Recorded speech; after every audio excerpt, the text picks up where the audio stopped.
Assalamualaikum warahmatullahi wabarakatuh. Salam sejahtera untuk kita semuanya.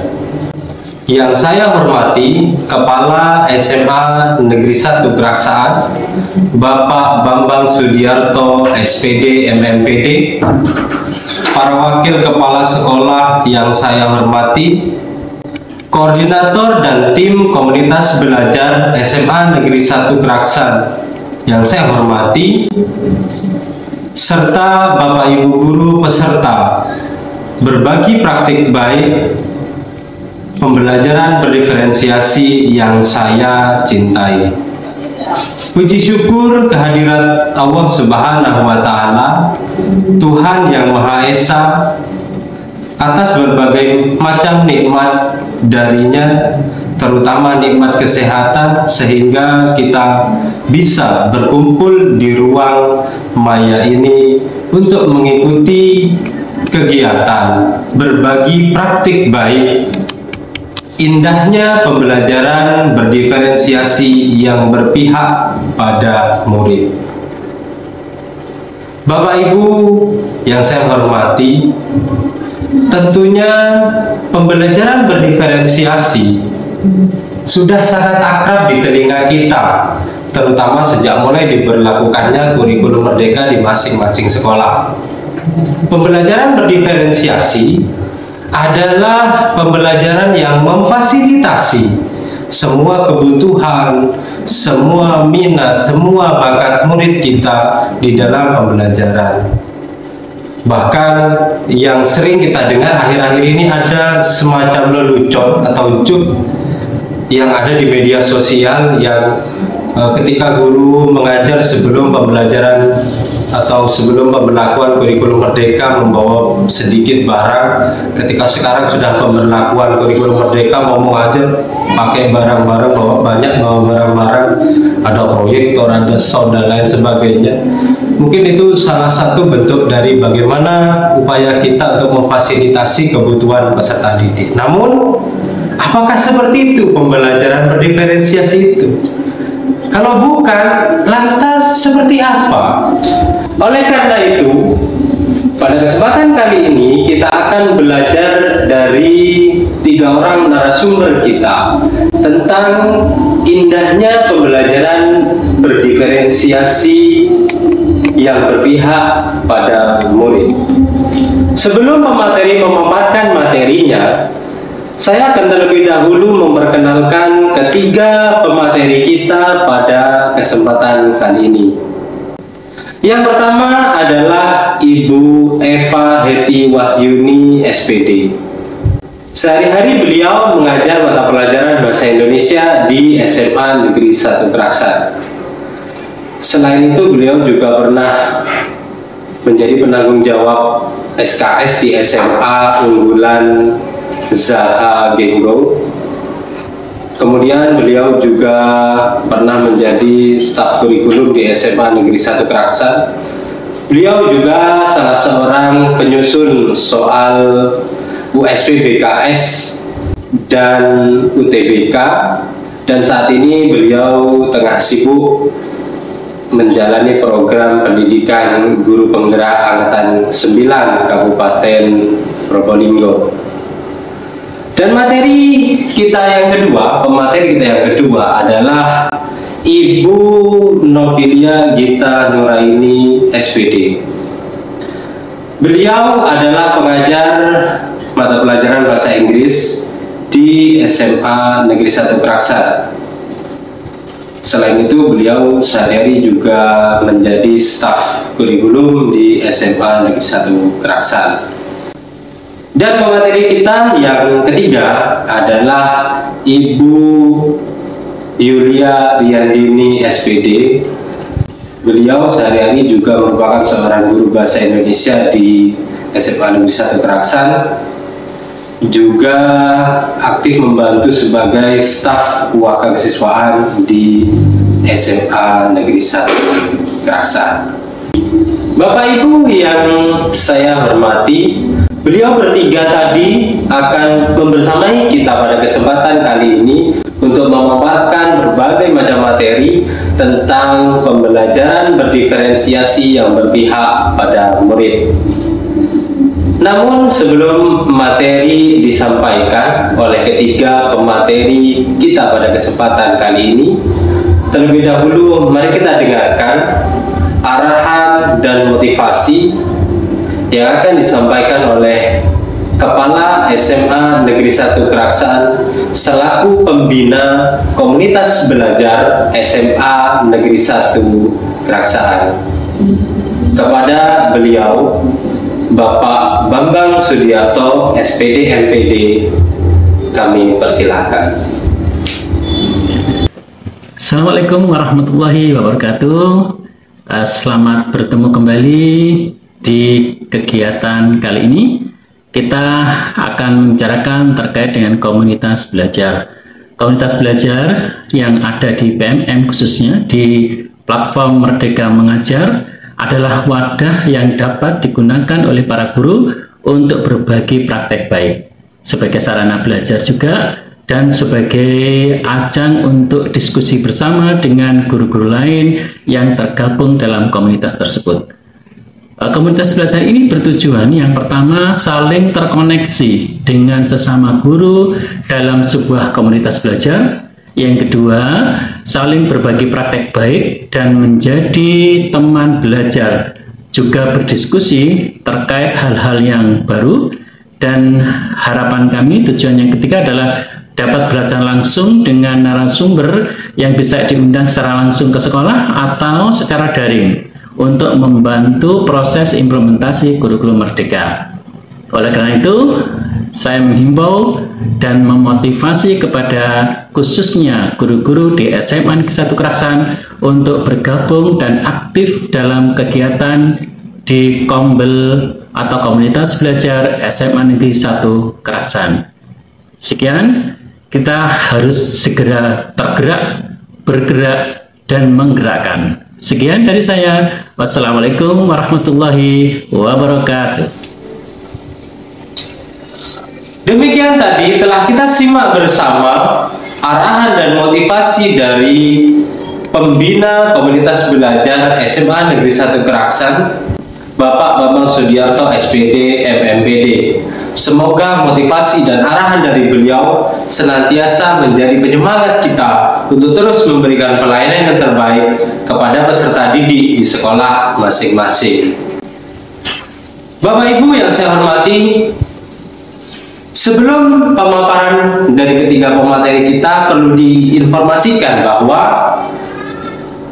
nanti di akhir video akan ada link yang bisa digunakan untuk daftar hadir Bapak Ibu sekalian. Setelah Bapak Ibu mengisi daftar hadir tersebut, maka nanti Bapak Ibu sekalian akan mendapatkan sertifikat berbagi praktik baik.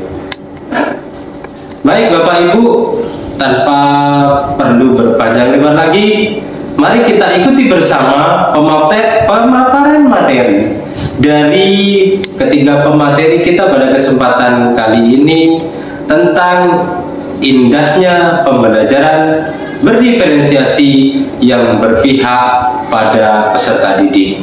Selamat menyaksikan. Setiap siswa adalah istimewa yang telah dibekali dengan kemampuan, minat, bakat yang luar biasa sejak lahir.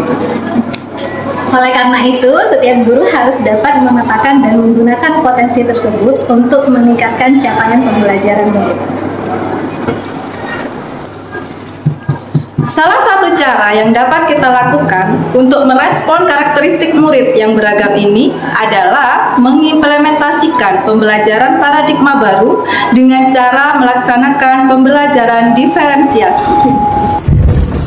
Bu Novi, aku mau tanya, masalah pembelajaran diferensiasi itu seperti apa?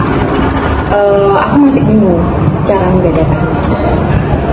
Pembelajaran berdiferensiasi, kalau menurut saya pembelajaran berdiferensiasi itu adalah pembelajaran yang berpihak pada murid, entah itu mengenai gaya belajarnya atau mengenai kesiapan mereka.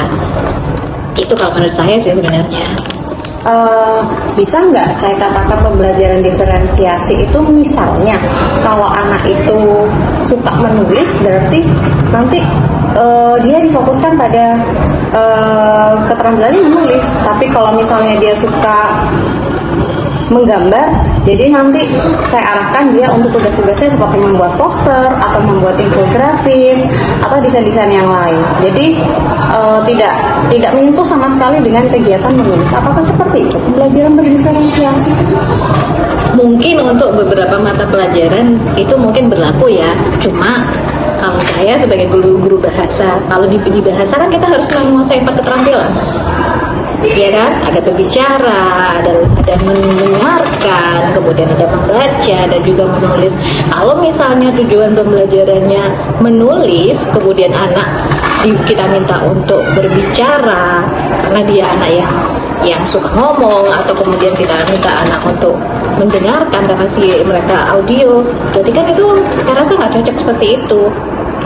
Lalu letak diferensiasinya gimana? Bagaimana? Kan kalau dari penjelasan Bu Novi seperti itu berarti anak-anak itu harus menguasai semuanya, tidak ada berdiferensiasinya, nggak bisa milih dong. Oh ya bisa dong, kan berdiferensiasi bukan hanya pada tadi seperti produknya aja, atau ada konten juga, ada proses dan sebagainya kan yang bisa kita gunakan di situ. Ya kan, Beba? Iya sih, tapi lebih tepatnya lagi kayaknya kita harus belajar lagi memahami bagaimana sih diferensiasi itu biar kita tidak ada miskonsepsi lagi. Ya, kita belajar bareng yuk ya. Oke. Boleh. Pembelajaran berdiferensiasi adalah usaha guru untuk menyesuaikan proses pembelajaran di kelas untuk memenuhi kebutuhan belajar individu murid. Menurut Tomlinson, dalam kelas yang mengimplementasikan pembelajaran berdiferensiasi, seorang guru melakukan upaya yang konsisten untuk merespon kebutuhan belajar murid. Melakukan pembelajaran berdiferensiasi bukanlah berarti bahwa guru harus mengajar dengan 32 cara yang berbeda untuk mengajar 32 orang murid. Bukan pula berarti bahwa guru harus memperbanyak jumlah soal untuk murid yang lebih cepat bekerja dibandingkan dengan yang lain. Pembelajaran berdiferensiasi juga bukan berarti guru harus mengelompokkan yang pintar dengan yang pintar dan yang kurang dengan yang kurang. Bukan pula memberikan tugas yang berbeda untuk setiap anak. Pembelajaran berdiferensiasi bukanlah sebuah proses pembelajaran yang semerawut, yang gurunya kemudian harus membuat beberapa perencanaan pembelajaran sekaligus di mana guru harus berlari ke sana kemari untuk membantu si A, si B, atau si C dalam waktu yang bersamaan. Guru tentunya bukanlah malaikat bersayap atau Superman yang bisa kesana kemari untuk berada di tempat yang berbeda-beda dalam satu waktu dan memecahkan semua permasalahan. Lalu, seperti apa sebenarnya pembelajaran berdiferensiasi itu? Pembelajaran berdiferensiasi adalah serangkaian keputusan masuk akal, common sense, yang dibuat oleh guru yang berorientasi kepada kebutuhan murid. Keputusan-keputusan yang dibuat tersebut adalah yang terkait dengan yang pertama, tujuan pembelajaran yang didefinisikan secara jelas. Yang kedua, bagaimana guru menanggapi atau merespon kebutuhan belajar murid. Yang ketiga, bagaimana guru menciptakan lingkungan belajar yang mengundang murid untuk belajar dan bekerja keras untuk mencapai tujuan belajar yang tinggi. Keempat, manajemen kelas yang efektif, dan yang terakhir adalah penilaian berkelanjutan. Ciri-ciri pembelajaran diferensiasi yang pertama, bersifat proaktif. Guru secara proaktif dari awal sudah mengantisipasi kelas yang akan diajarnya dengan merencanakan pembelajaran untuk peserta didik yang berbeda-beda. Jadi, bukan menyesuaikan pembelajarannya dengan peserta didik sebagai reaksi dari evaluasi tentang ketidakberhasilan pembelajaran sebelumnya. Yang kedua, menekankan kualitas daripada kuantitas. Dalam pembelajaran berdiferensiasi, kualitas dari tugas lebih disesuaikan dengan kebutuhan peserta didik. Jadi, bukan berarti anak yang pandai setelah selesai mengerjakan tugasnya akan diberi lagi tugas tambahan yang sama. Namun, ia diberikan tugas lain yang dapat menambah keterampilannya. Selanjutnya, berakar pada asesmen. Guru selalu mengakses para peserta didik dengan berbagai cara untuk mengetahui keadaan mereka dalam setiap pembelajaran. Sehingga berdasarkan hasil asesmen tersebut, guru dapat menyesuaikan pembelajarannya dengan kebutuhan mereka. Menyediakan berbagai pendekatan dalam konten, proses pembelajaran, produk yang dihasilkan, dan juga lingkungan belajar. Dalam pembelajaran berdiferensiasi, ada 4 unsur yang dapat disesuaikan dengan tingkat kesiapan peserta didik dalam mempelajari materi, minat, dan gaya belajar mereka. Keempat unsur yang disesuaikan adalah konten, apa yang dipelajari, proses, bagaimana mempelajarinya, produk, apa yang dihasilkan setelah mempelajarinya, dan lingkungan belajar atau iklim belajarnya. Selanjutnya, berorientasi pada peserta didik. Tugas diberikan berdasarkan tingkat pengetahuan awal peserta didik terhadap materi yang akan diajarkan, sehingga guru merancang pembelajaran sesuai dengan level kebutuhan peserta didik. Guru lebih banyak mengatur waktu, ruang, dan kegiatan yang akan dilakukan peserta didik daripada menyajikan informasi kepada peserta didik. Hal ini merupakan campuran dari pembelajaran individu dan klasikal. Guru memberikan kesempatan kepada peserta didik untuk kadang-kadang belajar bersama-sama secara klasikal dan dapat juga belajar secara individu. Yang terakhir, bersifat hidup. Guru berkolaborasi dengan peserta didik terus-menerus, termasuk untuk menyusun tujuan kelas maupun individu dari para peserta didik. Guru memonitor bagaimana pelajaran dapat cocok dengan para peserta didik. Kemudian, bagaimana guru mengetahui kebutuhan murid?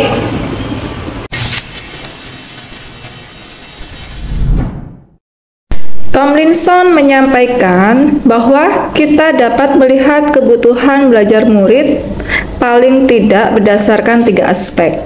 Yang pertama, kesiapan belajar adalah kapasitas untuk mempelajari materi, konsep, atau keterampilan baru.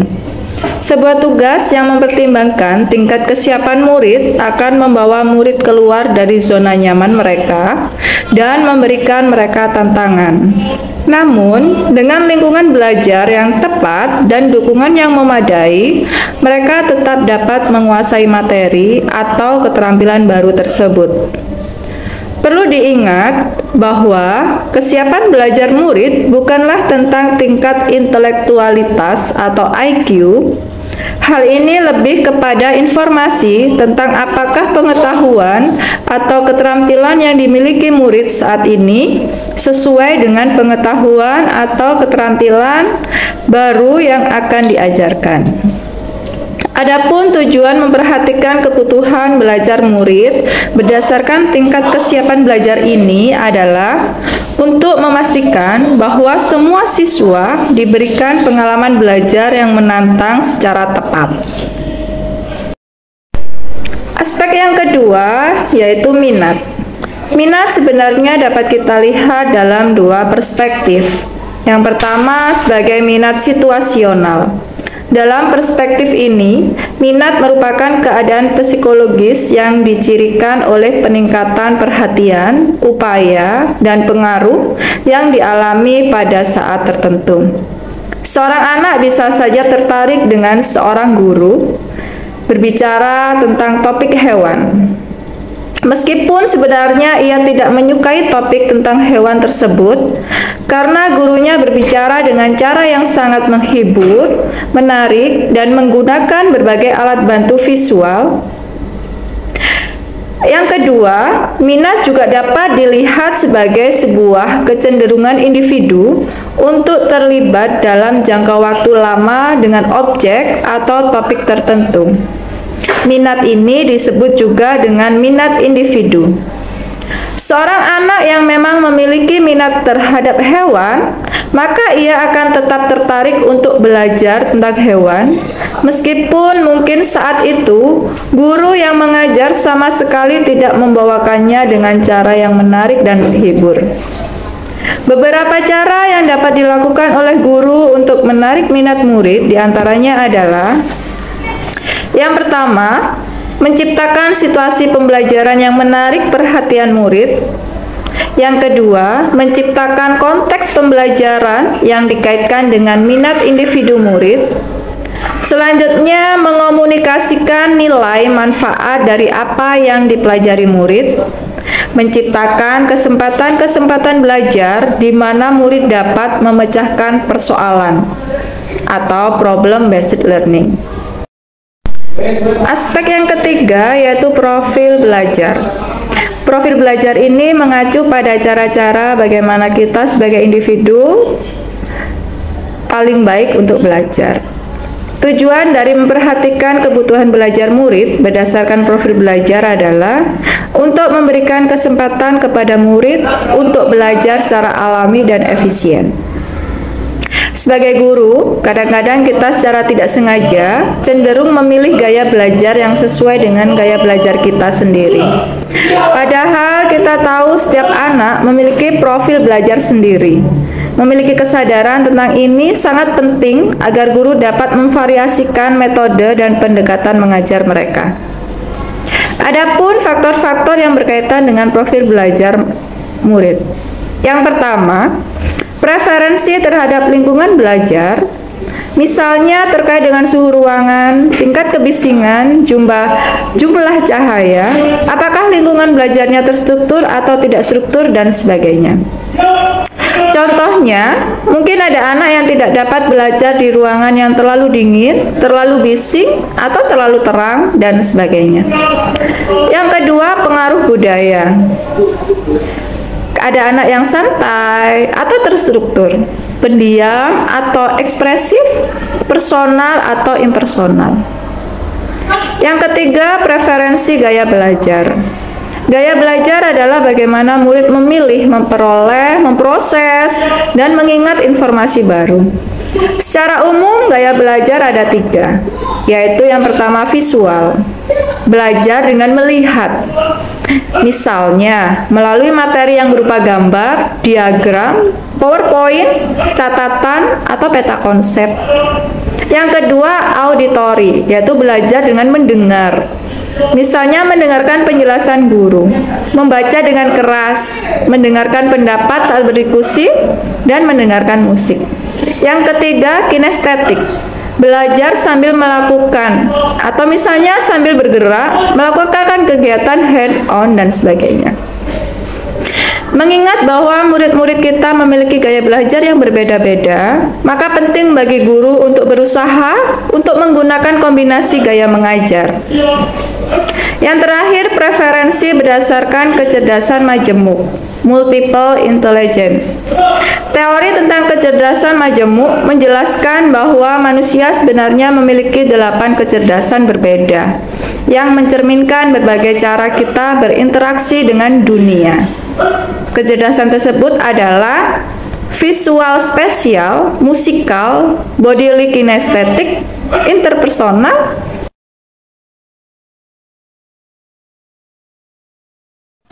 Proses mengidentifikasi kebutuhan murid inilah yang terkadang terlewatkan dilakukan oleh guru. Padahal, sama seperti seorang dokter, ia tidak bisa meresepkan obat tanpa diagnosis. Demikian pula seharusnya seorang guru. Tanpa mengetahui kebutuhan belajar murid, akan sulit baginya untuk memberikan pengalaman belajar yang tepat untuk murid-muridnya. Sebagai guru, kita semua tentu tahu bahwa murid akan menunjukkan kinerja yang lebih baik jika tugas-tugas yang diberikan sesuai dengan keterampilan dan pemahaman yang mereka miliki sebelumnya. Jika tugas-tugas tersebut memicu keingintahuan atau hasrat diri seorang murid, atau jika tugas itu memberikan kesempatan bagi mereka untuk belajar dengan cara yang mereka sukai. Hal ini berkaitan dengan standar nasional pendidikan. Kemampuan seorang guru untuk memahami tujuan pembelajaran dengan baik akan menjadi salah satu kunci bagi suksesnya implementasi pembelajaran berdiferensiasi. Untuk dapat memahami tujuan pembelajaran ini, guru perlu mengetahui apa sebenarnya kompetensi yang diharapkan, baik dalam ranah pengetahuan, keterampilan, maupun sikap yang harus dicapai oleh murid dalam suatu mata pelajaran di jenjang dan waktu tertentu. Kompetensi-kompetensi inilah yang dapat dibaca oleh guru di dalam dokumen standar isi. Oleh karena itu, seorang guru perlu secara cermat membaca, memahami standar isi dengan baik agar dapat menetapkan tujuan pembelajaran yang sesuai. Jika guru telah memiliki pemahaman yang baik terkait dengan tujuan, akan lebih mudah bagi guru untuk menentukan tahapan-tahapan dalam proses belajar murid dan memutuskan strategi pembelajaran seperti apa yang akan dilakukan. Jika sudah mengetahui kebutuhan murid tersebut, bagaimana guru menerapkan pembelajaran berdiferensiasi di kelas? Dalam berdiferensiasi ada beberapa elemen. Yang pertama, konten adalah materi yang akan diajarkan oleh guru di kelas atau materi yang akan dipelajari oleh peserta didik di kelas. Yang kedua, proses adalah kegiatan yang dilakukan peserta didik di kelas. Kegiatan yang dimaksud adalah kegiatan yang bermakna bagi peserta didik sebagai pengalaman belajarnya di kelas. Selanjutnya, produk merupakan hasil akhir dari pembelajaran untuk menunjukkan kemampuan, pengetahuan, keterampilan, dan pemahaman peserta didik setelah menyelesaikan satu unit pelajaran atau bahkan setelah membahas materi pelajaran selama satu semester. Elemen yang terakhir yaitu lingkungan belajar, meliputi susunan kelas secara personal, sosial, dan fisik. Lingkungan belajar juga harus disesuaikan dengan kesiapan peserta didik dalam belajar, minat mereka, dan profil belajar mereka, agar mereka memiliki motivasi yang tinggi dalam belajar.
Tomlinson dan Moon mengatakan bahwa penilaian adalah proses mengumpulkan, mensintesis, dan menafsirkan informasi di kelas untuk dijadikan tujuan membantu mengambil keputusan guru. Ini mencakup berbagai informasi yang membantu guru untuk memahami murid mereka, memantau proses belajar mengajar, dan membangun komunitas kelas yang efektif. Di dalam kelas, kita dapat memandang penilaian ini ada 3 perspektif. Yang pertama, assessment for learning. Penilaian yang dilakukan selama berlangsungnya proses pembelajaran dan biasanya digunakan sebagai dasar untuk melakukan perbaikan proses belajar mengajar. Berfungsi sebagai penilaian formatif, sering disebut sebagai penilaian yang berkelanjutan, ongoing assessment. Yang kedua, assessment of learning. Penilaian yang dilakukan setelah proses pembelajaran selesai, berfungsi sebagai penilaian sumatif. Yang terakhir, assessment as learning. Penilaian sebagai proses belajar dan melibatkan murid-murid secara aktif dalam kegiatan penilaian tersebut. Penilaian ini juga dapat berfungsi sebagai penilaian formatif. Nah, dalam praktek pembelajaran berdiferensiasi, penilaian formatif memegang peranan yang sangat penting. Hal ini karena berbeda dengan penilaian sumatif yang biasanya dilakukan setelah sebuah unit atau proses pembelajaran selesai. Sehingga biasanya hasilnya digunakan untuk membuat keputusan tentang sang anak. Misalnya, untuk memutuskan nilai rapot anak, kenaikan kelas, dan sebagainya. Maka penilaian formatif dilakukan saat proses pembelajaran masih berlangsung. Penilaian formatif ini bersifat memonitor proses pembelajaran dan dilakukan secara berkelanjutan serta konsisten, sehingga akan membantu guru untuk memantau pengetahuan, pemahaman, dan keterampilan murid yang berkembang terkait dengan topik atau materi yang sedang dipelajari. Hasil dari penilaian ini akan menjadi sumber yang sangat berharga untuk mengidentifikasi atau memetakan kebutuhan belajar murid. Sehingga lewat proses ini, guru akan dapat mengetahui bagaimana ia dapat melanjutkan proses pengajaran yang ia lakukan dan memaksimalkan peluang bagi tercapainya pertumbuhan.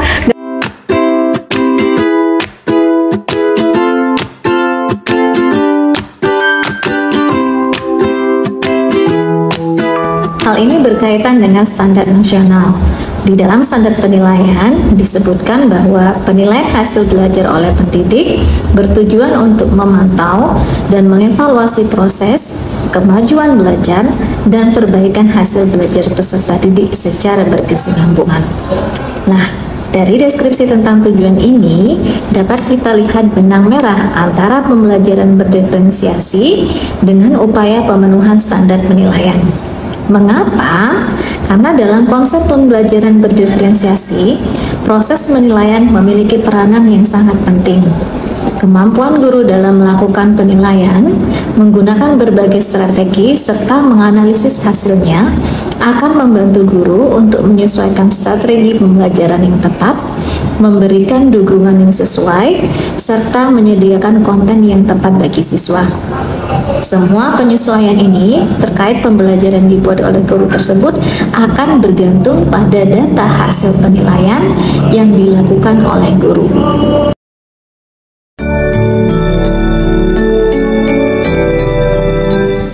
Bapak Ibu guru hebat, kita sudah mendengarkan pemaparan materi dari ketiga pemateri kita pada kesempatan kali ini. Terima kasih kami sampaikan kepada Bapak Ibu sekalian yang sudah mengikuti video ini sampai akhir. Dan jangan lupa Bapak Ibu sekalian mengisi daftar hadir yang telah ada di bawah ini. Terima kasih dan salam Merdeka Mengajar.